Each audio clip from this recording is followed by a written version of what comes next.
오늘 에스더 5장 1절로 14절까지 말씀드리겠습니다. 1절로 14절까지 말씀드리겠습니다. 제3일, 여기서 제3일 5장 1절에 제3일은 뭐냐 그러면 에스더가 금식을 마쳤을 때입니다.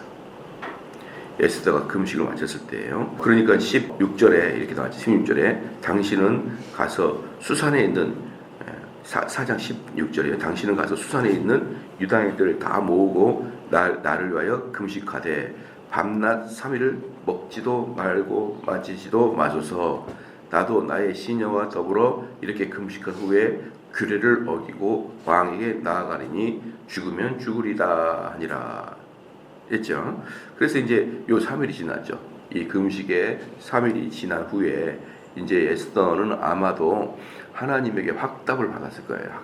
하나님께 확답을 받거나 또는 하나님이 그 확답을 받는 중에 놀라운 지혜를 에스더에게 허락하여 주셔서 에스더는 그 지혜를 가지고 이제 왕에게 가는 것이죠. 죽으면 죽겠다. 그래서 여기서 중요한 게 뭐냐면 규례를 어겼다. 그러니까 이게 쉽게 말하면 말로만 죽으면 죽겠다라는 게 아니죠. 그냥 규례를 어겨서 왕 앞에 나타나는 것 자체, 그 자체에 뭐라고 했습니까? 이제 왕이 시위대장한테 금호를 주면, 금규를 주면은 사는 것이고, 금규를 주지 않으면 그냥 시위대에 가서 그냥 기계적으로 사람을 죽여버리는 거예요. 기계적으로. 그러니까 쉽게 말하면은 감정도 없이 그냥 자기 업무만 수행하는 시위대장이기 때문에 그 앞에 나가는 건 상당히 불안하고 두려운 일이죠. 그러니까 여기서 죽으면 죽으리라 이 말이 아주 강력하게 다짐했다. 그런 차원을 넘어서는 거예요. 진짜 죽을 수가 있는 거거든요. 거기서 진짜 죽을 수가 있는 것이다. 그래서 제3일에 에스더가 왕후의 예복을 입고 왕궁 안 뜰 곧 어전 맞은편에 서니 왕이 어전에서 전문을 대하여 왕제에 앉았다가, 그러니까 지금 왕 앞에 갔는데 왕이 업무를 보고 있다 이 말이에요. 업무를 보고 있었다. 왕이 업무를 보고 있었다. 왕이 어전에서 전문을 대하여 왕제에 앉았다라는 것은 왕제에 앉아서 업무를 보고 있었다라는 뜻이에요. 그러니까 왕후 에스더가 뜰에 선 것을 본즉, 이제 왕이 업무를 보다가 눈을 들으니까 에스더가 뜰에 서 있는 거예요. 그러니까 그야말로 이게 뭡니까? 규칙을 어기고 간 거잖아. 이게 미리 사전에 이야기도 안 하고 가버린 것이죠. 근데 그가 매우 사랑스럽게 보인 거예요. 그러니까 이게 한 달이 지나도 한 번도 부르지 않았던 왕이 갑자기 업무를 보다가 눈을 뜨는데 왕후가 있으니까 갑자기 그 마음에 사랑스러운 마음이 생겼다라는 거죠. 그러니까 이제 우리는 다 이제 알겠지만 바로 이런 것들이 하나님이 역사를 운영하시는 방식이다. 사람들의 마음을 붙잡아서 움직이는. 만약에 왕이 그럴 수 있잖아요. 아니 저 사람이 왜 이렇게 업무를 보고 있는데 갑자기 나타나? 아니 왜 우리나라의 법규를 이렇게 자기 마음대로 업신여기지? 우리 법규에는 분명히 이렇게 나한테 먼저 이야기하자고 오고 이러면은 죽이는 건데 왜 우리가 만든 법규를 저렇게 무시할까? 이렇게 안 좋은 마음도 먹을 수 있잖아요. 그렇게 안 좋은 마음도 먹을 수 있는데 업무를 보고 눈을 들어보니 그 여인이 있으니까 사랑스러운 마음이 생겼다. 그러니까 이제 우리는 이렇게 하나님의 손길이 눈에 전혀 보이지 않는 방식으로 움직이기 때문에 우리는 그게 전부 다 우연의 일치로 본다. 그런 우연의 일치로 보지만 사실은 하나님께서 그들의 마음을 움직이고 계신다라는 것이죠. 그래서 사랑스러운 손에 잡았던 금규를 그에게 내미니, 그래서 그냥 그 자체로 금규를 내밀어 버리는 거예요. 금규를 내미니 잘 왔다. 너를 죽이지 않겠다. 이거죠. 에스더 가까이 가서 그 금규의 끝을 만지니라 라고 이제 얘기했죠. 3절에 왕이 이르되 왕후 에스더여, 그대의 소원이 무엇이며 요구가 무엇이며 나라의 절반을 그대에게 주겠노라 하니. 그러니까 이런 이제 왕 정도 된다 그러면은 제가 그때 뭐라 했습니까? 사람 딱 보면 그냥 아는 거죠. 제가 그것도 그랬어요. 저 재벌 회장이나 산전수전 겪은 사람들은 어때요? 사람들이 딱 오는 것만 봐도 왜 오는지 다 안다 이 말이죠. 왜 오는지. 그 정도 돼야 뭐가 됩니까? 뭘 다스리지. 깝깝해가지고는 아무것도 못하죠. 그러니까 딱 한 번도 그렇게 잘 오지도 않았고 부르면은 오지도 않았고, 또 그리고 에스더 자체가 말이 많은 사람이 아니에요. 말이 많은 사람이 아니기 때문에. 그래서 제가 이제 주일날도 설교를 한번 할 건데 이 말 많은 것은 정말 그 큰 치명적인 단점이거든요. 말이 많아야 치명적인 단점이에요. 그래서 교회에서도 결국 맨날 큰 소리 나고 싸움박질 나는 그 스파크가 일어나는 곳에는 항상 말 많은 사람이 있거든요. 그러니까 천성적으로 말이 많아요. 계속 이런저런 계속 말을 많이 하고. 이렇게 말을 많이 하는 사람 제 최후 단점이 뭐냐면 무슨 말을 해도 별로 무게감이 없다는 거예요. 무게감이. 그 사람 원래 말이 많으니까. 근데 이제 에스더 같은 경우는 그런 스타일 종류가 아니었죠. 그러니까 에스더가 오는 것 자체는 이 왕한테는 되게 뭐랄까요? 평상적이지 않은 거죠. 평범하지 않는 거죠. 그러니까 오자마자 너무 사랑스러워서 예뻤어요. 그런 다음에 무슨 용건이 있어? 나한테 무슨 용건이 있어? 너 많이 이렇게 걱정거리가 있는 것 같은데 그 다음 말에 그럼 내가 어떻게 했냐? 나라 절반이라도 그게 주겠다. 이건 실제로 문자적으로 그게 주겠다 아니라 그때 당시에 어떤 그 언어적인 이건 유의죠. 뭐냐 그러면은 내 반이라도 주겠다. 내가 최선을 다해서 너의 그 문제를 해결해 주겠다. 만약에 못 해결해 주면은 나를 반이라도 팔아서라도 너 해결해 줄 테니까 걱정하지 말고 나한테 다 얘기해. 이거 뭐예요? 꼭 해결해 주겠다 이거예요. 내가 너 문제에 대해서는 해결해 주겠다. 사절에 에스더가 이르되 오늘 내가 왕을 위하여 잔치를 베풀었사오니 왕이 좋게 여기시거든 하만과 함께 오소서. 그러니까 오늘은 내가 그냥 기쁘게 잔치를 베풀고 싶습니다. 기쁘게 잔치를 베풀고 싶고 괜찮다 그러면 내일 또 잔치를 계속 할 텐데 하만이랑 같이 오십시오라고 한 것이죠. 하만이랑 같이 오십시오. 그러니까 이제 여기서는 사실은 상당히 어색한 거거든요. 어색한 거냐면 아니 어떻게 왕후가 잔치를 베푼데 딱 왕하고 한 사람만 쫓아가냐 이 말이죠. 그건 말이 안 되잖아요.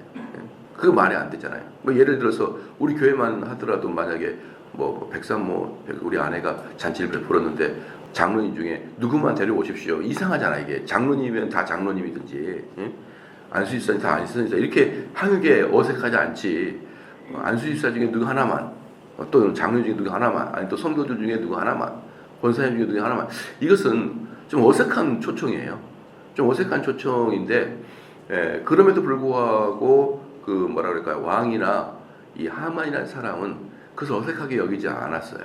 왜 그러냐면요 왕이 봤을 때도 자기가 지금 제일 하만을 예뻐하고 있거든요. 가장 총애하고 있는 사람이 하만이었단 말이죠. 그러니까 그럴 수 있겠다라고 생각을 했었고 하만 입장에서는 드디어 왕후까지 나를 최고로 여기고 있구나.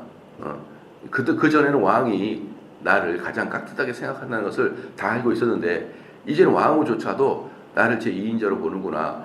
이런 마음에 교만함에 싹 튼 거예요. 아 이상하다 이게 아니고 그럴 수밖에 없지 뭐 나를 부를 수밖에 없지. 이렇게 이제 드디어 왕후가 나까지도 이렇게 정말 존귀한 자로 여겨주고 있구나. 이 생각을 이제 한 거예요. 그러니까 당연히 아무 생각 없이 당연하지 이제 이러면서 아니 더 나아가서 하만은 아주 교만해진 거예요. 이 마음이 우쭐해지는 거죠. 우쭐해진 거죠.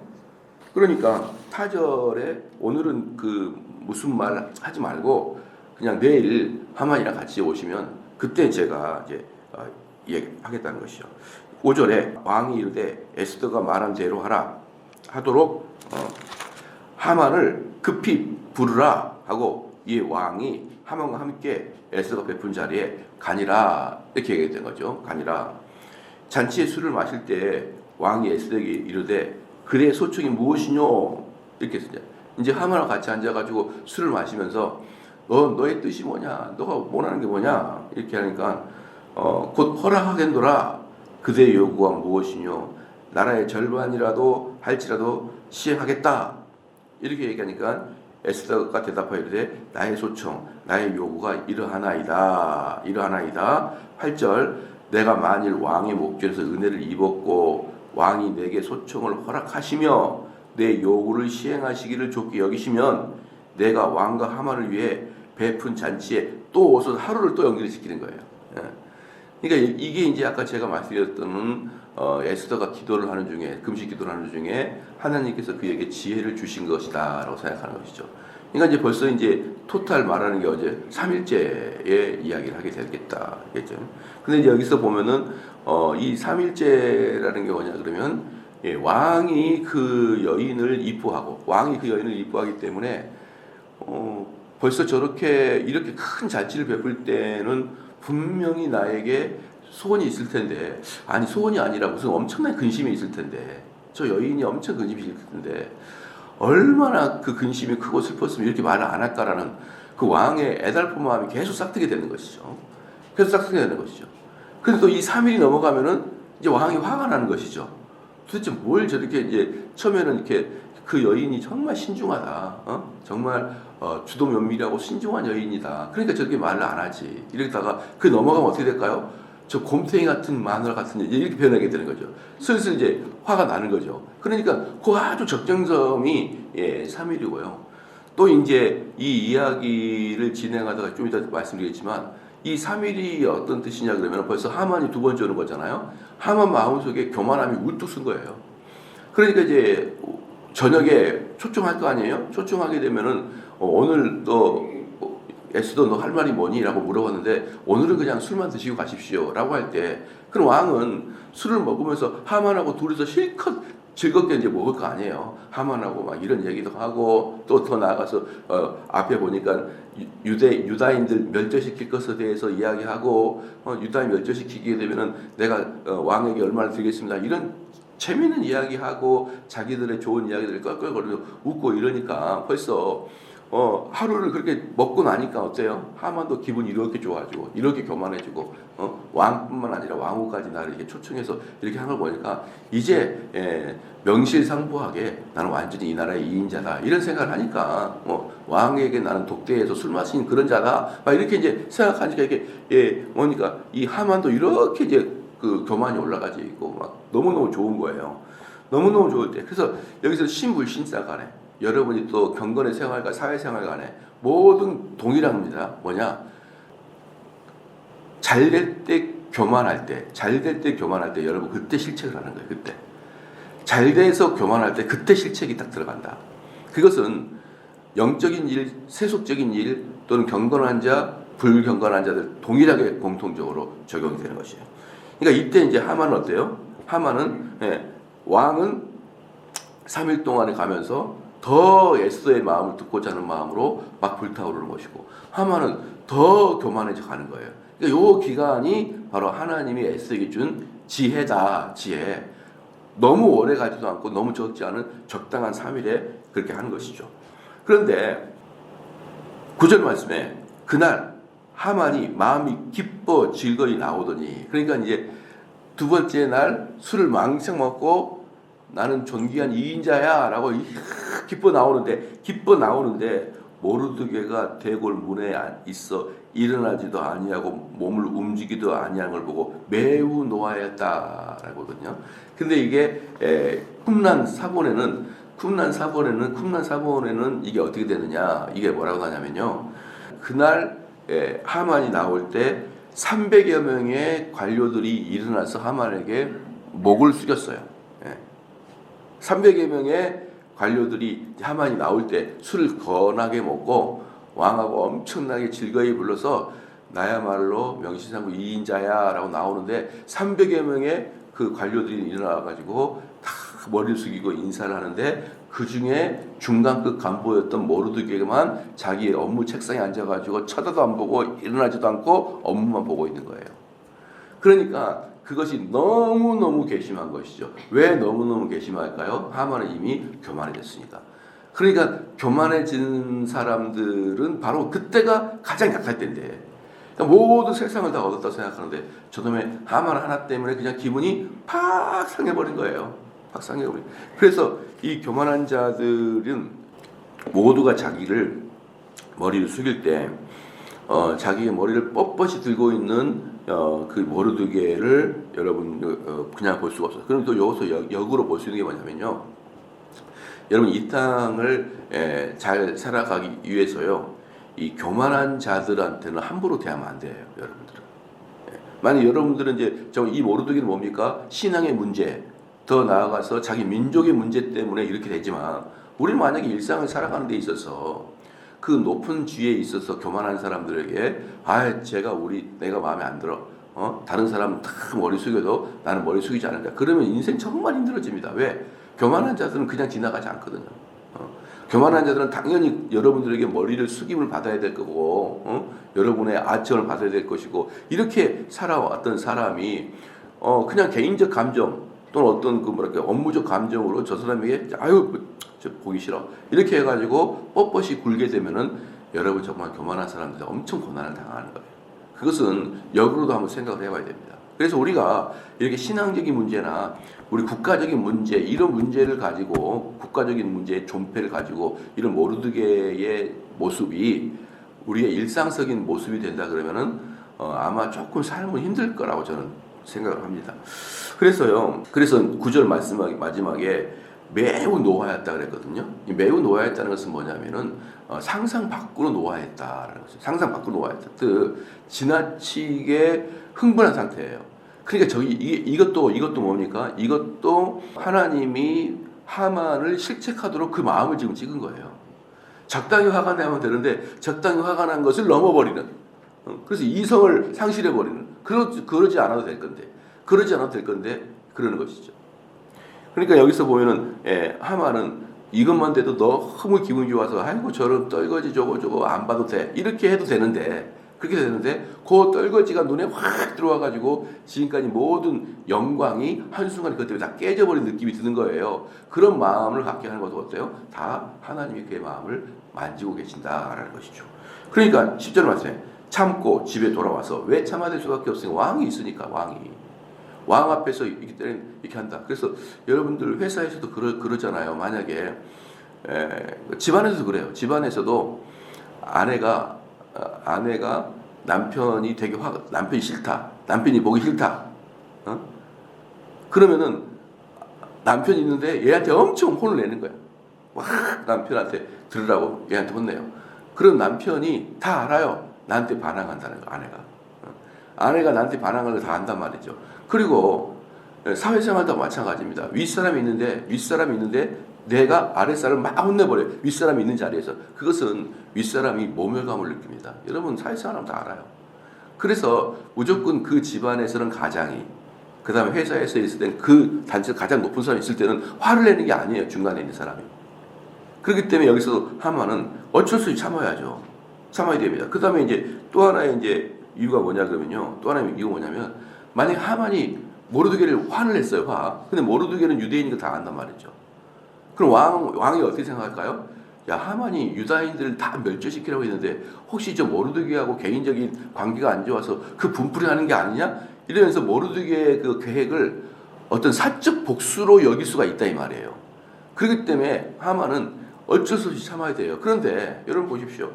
왕 말고는 전체가 다 내 위치고 내가 마음대로 했고 내가 화가 나면 마음대로 죽이기도 하고 이랬던 사람이 모르드게의 그런 불안당 같은 모습을 보고 참고 오는데 얼마나 그냥 미칠 것 같습니까, 여러분?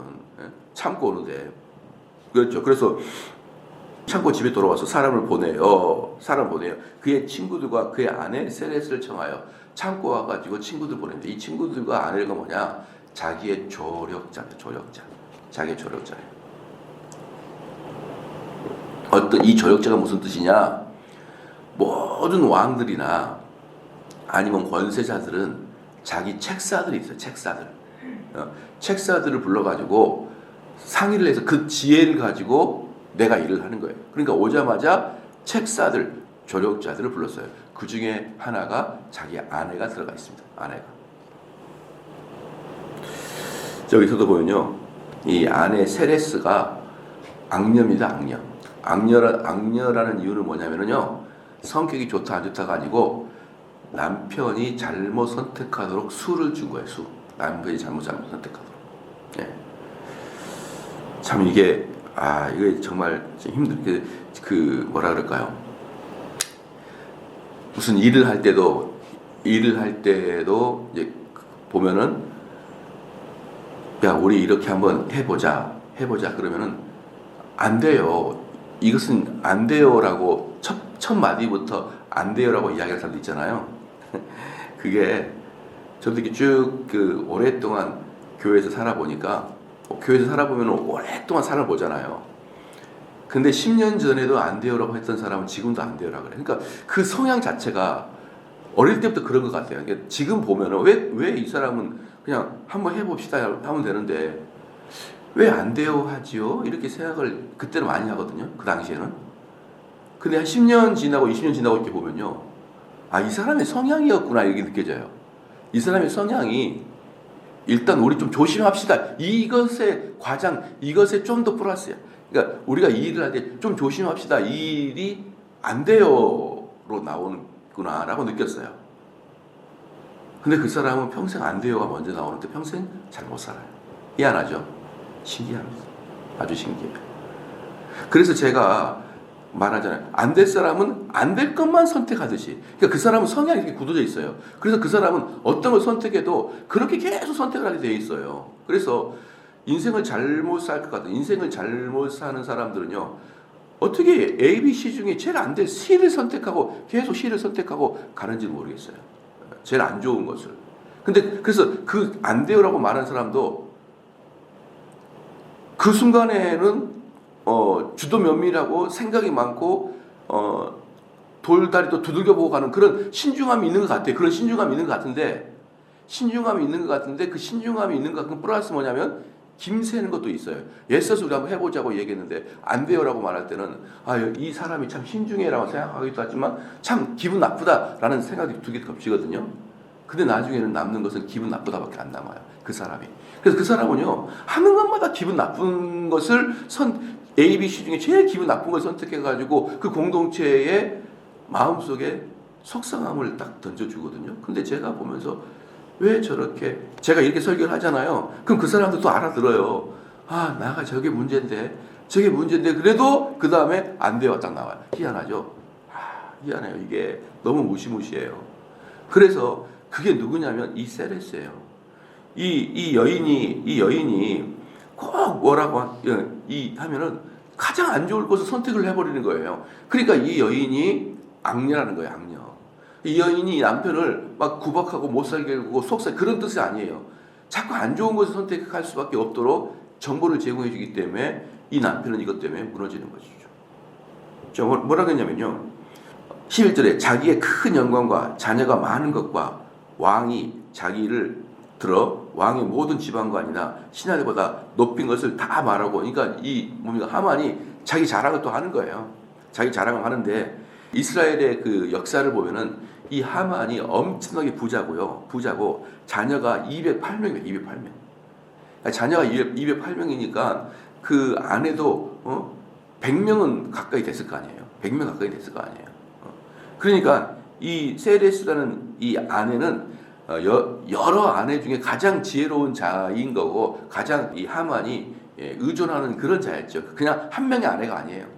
한 명의 아내가 아니에요. 그리고 돈도 엄청나게 많은 부자였고 이 하만이라는 사람. 그러니까 돈 많지요. 또 왕이 나를 직접 나랑 독대해서 지금 하루 종일 술 먹고 왔죠. 왕후까지 나를 초청하고 이런 것을 다 이제 이야기하는 거예요. 자기의 그 교만함을 자랑하게 되는 것이죠. 그러니까 자기들 들어 왕의 모든 지방관이나 신하들보다 높인 것을 다 말하고, 아까도 말씀드렸지만 그 술을 먹고 나오니까 관료들이 전부 다 절을 하고 이러니까 이제 하만은 이제 눈이 하늘 끝까지 올라가 있는 것이죠. 12절에 또 하만이 이르되 왕을 에스더가 그 베푼 잔치 위에 왕과 함께 오기를 허락받은 자는 나밖에 없었다. 내일도 왕과 함께 또 마신다. 이러면서 이제 막 승전보를 올리니까 막 사람들이 미치겠는 거예요. 믿는 사람들이. 그러니까 쉽게 말하면 하나님께서 어때요? 하만부터 시작해가지고 하만의 책사들 마음까지 전부 다 뭐예요? 교만하게 만들어버린 거예요. 교만하게 만들어버립니다. 그러니까 이렇게 분노가 나거나 교만한 상태에서는 절대로 판단하면 오류다. 이렇게 여러분이 알아야 됩니다. 자, 13절에 그러나 유다 사람 모르드게가 대궐 문에 앉은 것을 보는 동안에는 이 모든 일이 만족하지 아니하더니 모든 재미가 산산조각 났다. 근데 이렇게 좋아했는데 모든 것이 산산조각 났다. 그 모르드게 그 유다인 그 안놈 때문에 14절에 그의 아내 세레스와 모든 친구들이 이르되 높이가 50규빗, 50규빗이 1규빗이 여러분 어떠냐면 1규빗 여기 손끝에서부터 팔꿈치까지 1규빗이에요. 손끝에서 팔꿈치까지가 1규빗입니다. 1규빗이에요. 그래서 이것에 50규빗, 그럼 요거 50이 되는 거잖아요. 그 높이가 장장 23m입니다. 23m. 여러분 23m 하면은요 아파트 1층이 3m인가요? 그러면은 10층 높이는 안 되더라도 한 7층 높이는 되잖아요. 7층 높이를. 그러니까 이게 7층 높이의 나무 기둥을 세워놔요. 23m를. 얼마나 분노가 났으면, 얼마나 모르드게가 미웠으면은 높은 장대에다가 모르드게를 달아가지고 자기의 원수를 갚으려고 그런 마음을 했는데, 이게 그냥 죽여서 거적대에 묻어 땅에 묻는 정도가 아니라 너무 분하니까 이 두 가지 의미가 있는 거예요. 하만에게 잘못 걸리면 이렇게 된다. 그러니까 이때는 왕 다음에 하만이기 때문에 하만은 이럴 권세가 있는 거예요. 이런 사람들은요, 자기 책사도 있을 뿐만 아니라 자기 법정도 있습니다. 예를 들어서 여러분들, 그 총독들 있잖아요. 왕 밑에 총독들, 왕 밑에 총리들, 옛날에 고대에 자기 집에 아래에 감옥이 다 있어요. 감옥이. 예. 왕 국가의 감옥 말고 이런 권세자들의 집안에는 전부 다 감옥이 있다고요. 자기 사적인 병사들이 있어요.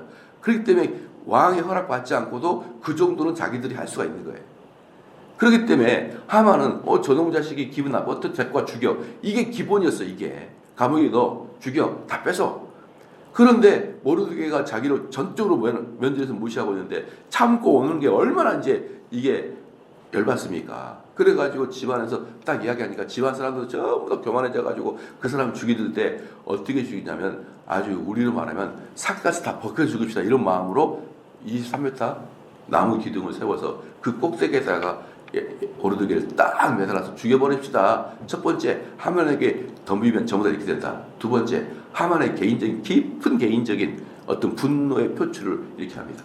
자, 그래서요, 아내가 그렇게 얘기했어요. 50규빗 되는 나무를 세우고 내일 왕에게 모르드게를 그 나무에 매달기를 구하고 왕과 함께 즐거이 잔치에 가소서 하니 하만이 그 말을 좋게 여기고 명령하니 나무를 세우니라 그랬거든요. 그러니까 이 아내가 얼마나 하만이 그냥 입에 달도록 왕이 나를 제일 좋아하고 왕후가 나를 쫓아겠고 단둘이서 좀 밤새도록 술 먹고 왔어. 왕은 나만 생각해 이러니까 하만도 그렇고 모든 그 하만의 책사들이 유다라는 한 민족을 멸망시킬 때도 왕이 사인을 해줬는데 그깟 놈 하나, 그것도 유대인인데 어차피 죽일 놈인데 지금 죽이자고 할 때 왕은 즉시 허락해 줄 것이다 라고 생각한 거예요. 즉시 허락해 줄 것이다. 그리고 그 23m 높이에 너무 분이 나니까 그 사람을 딱 달아매자 할 때 기분 좋게 허락해 줄 거라 생각했는데 한번 생각해 봐요. 왕도 저는 너무 지나친 거 아니야? 23m를 세워놓고 왕도 기분이 좋았겠습니까? 저 너무하네. 이 사람도 그냥 감옥에 넣는다든지. 로마에서도 여러분 기억나시죠? 로마에서도 보면은 그 예수님 당시 때 그 예수님이 빌라도 법정에 가서 사형 선고를 언도를 받아야 돼요. 그렇잖아요. 빌라도 법정에 가서 사형 언도를 받아야 되는데 유대인들이 그 법정, 그러니까 유대인들의 종교법에 의한 법정이 있거든요. 거기서는 사형 언도가 안 돼요. 그러니까 그 감옥에서는 어땠습니까? 오랫동안 두들겨 패고 감옥에 두도 사형 언도만큼은 빌라도 법정에 가서 받아야 돼요. 아마 이때도 그랬을 거예요. 하만이 감옥에서 막 사람을 뺏고 거반 죽이고 그럴지라도 마지막 사형 언도는 왕에게 올라가야 된다. 우리 말하면 대법원까지 가야 사형 언도가 난다라고 생각하고, 그러니까 마지막에 죽일 때는 왕의 언도가 필요했었던 것 같아요. 그래서 왕한테 이렇게 허락을 해달라 그럴 때 왕이 봐도 23m? 아파트 7층 높이? 거기 꼭대기에서 살라? 이건 좀 기분이 좋을 리가 없어요. 그러니까 이 모든 과정이 어때요? 순차적으로 하나님께서 이 과정을 만들어 가시는 거예요. 이 순차적으로 하나님께서 만들어 가셨다가 결국은 그 나무 기둥에 이 하만이 대롱대롱 매달릴 수밖에 없도록 누가 만든 겁니까? 아내와 나무 책사들이 만든 거라고요. 아내와 책사들이 만들어요. 그러니까 쉽게 말하면 왕이 막 기분이 상할 때, 그때 책사들이나 아내가 같이 동반되면 안 된다고요. 안 된다고. 그때는 무조건 그 분노를 가라앉혀야 됩니다. 분노를 가라앉혀야 되는 거예요. 여러분 아시겠죠? 분노를 가라앉혀야 됩니다. 그래서 이런 경우가 종종 있어요. 목회자들이 정말 분에 찰 때가 있거든요. 쉽게 말하면 목회자들은 명예 하나 먹고 사는데 명예를 실추시키거나, 그리고 교인들이 쉽게 말하면 목회자들을 너무 민망하게 할 때가 있습니다. 민망하게. 그럼 목회자들은 정말 참기가 어려워요. 딱 목회자는 명예 하나를 먹고 사는데 명예를 실추시키고 그 앞에서 빈정거리거나 그 명예를 그냥 완전히 땅바닥에 던져버리면요, 너무 기분이 나쁘거든요. 너무 기분이 나쁘고. 그래서 거기는 참아요. 참는데 이제 그 끙끙 앓고 집에 오는 것이죠. 끙끙 앓고 집에. 예를 들어서 제일 쉬운 게 뭐냐 그러면, 목사님들이 이제 가끔 외부에서 사람이 오면은, 손님들이 오면은 그 손님들을 접대하라고 교회에서는 어느 정도 좀 돈을 책정해 줘요. 손님들이 책정하면. 만약에 이제 예를 들어 한 달에 30만 원 정도 책정을 했다고 칩시다. 예를 들어서 요 정도에서는 목사님이 접대하시라고 이제 이렇게 하는데, 아이고 그 달에는 어떻게 손님이 그렇게 많이 오고 선교사님들이 그렇게 많이 와서 50만 원을 써버린 거예요. 장로님들이 뭐 하는데 이렇게 밥만 드시고 다 이렇게 해버린 경우가 있어요. 그러면은 목회자들이 얼마나 민망합니까? 이게 내일도 아니고 교회 선교사가 찾아와가지고 이렇게 대접했는데, 아니 뭐 한다고 밥 먹고 다녀 이렇게 이제 해버리면은 이제 목회자가 이제 미쳐버리는 거거든요. 우리 교회는 안 그래요. 우리 교회는 안 그러는데 좀 오버해도 우리 교회는 다 이해를 해주는데, 뭘 한다고 이렇게 많이 드셨냐고 이제 이렇게 해버리면은 이제 거기서 또 너무 자존감이 떨어져가지고 끙끙거리다가 집에 올 때 목회자들이 나 그만두겠다. 야, 아내한테 얘기하는 거예요. 그때 아내가 참으라고 얘기해야 돼. 참으라고. 좀 참으라고. 그럴 수도 있고 저럴 수도 있고, 또 한도를 초과하는 것은 또 분명히 한도를 초과한 것인데 그걸 당신이 한번 곰곰이 생각해 보라고. 그럴 수도 있지 않냐고. 그러는데 그 아내조차도 그 홍길동 장로 너무했네 이렇게 나가버리면 사표 딱 내고 끝나는 거예요. 그거 못 참고. 그래가지고 중간에 아웃당하는 목회자가 한두 명이 아니에요. 사모 잘못. 이게 사모가 악녀야. 사모가 악녀. 그럴 때는 무조건 어때요? 그러니까 회사에서도 내가 이놈의 지가 뭔 갑질하고 있어. 내가 어리라고 지가 막 그러고 있어. 내가 이놈의 회사를, 그럴 때 아내가 여보 한 번 더 참아요. 한 번 더 참으시라고. 그 정도 못 참고 어떻게 사회생활 할 건가. 그렇게 해가지고 일단은 남편의 마음을 캄다운 시켜야 됩니다. 그리고 나서 이야기를 해야 되는데, 하만이 실컷 교만할 때 교만한 마음에 분노에 그대로 그냥 자기들도 동화돼가지고 죽입시다. 왕한테 직접 얘기해요. 그렇게 왕이랑 당신이랑 독대가 됐다 그러면 왕한테 얘기하십시오. 그냥 들어줄 것 같습니다. 죽입시다. 전체. 그러니까 하만이 가뜩이나 화가 나 있는데 어때요? 곧바로 시행해버리는 것이죠. 이게 악녀다. 이 악녀는 남편을 득득 바가지 긁은 것도 악녀이긴 하지만 결정적인 순간에 남편이 죽고, 그리고 이 결정으로 하만의 집안이 몰락을 당해버립니다. 몰락을 당해. 그러니까 여러분들 그 아내들이 남편을 내조한다. 이것은 무조건 그 남편의 말을 듣고 손뼉 쳐주는 게 내조하는 게 아니에요. 내조하는 게 아니고, 남편을 정상적인 사고로 이렇게 판단할 수 있도록 자꾸 찬물도 끼얹어줘야 되고, 또 때로는 붙어도 줘야 되고, 이걸 잘하는 것이 책사의 임무이다라는 것이죠. 기도하시겠습니다.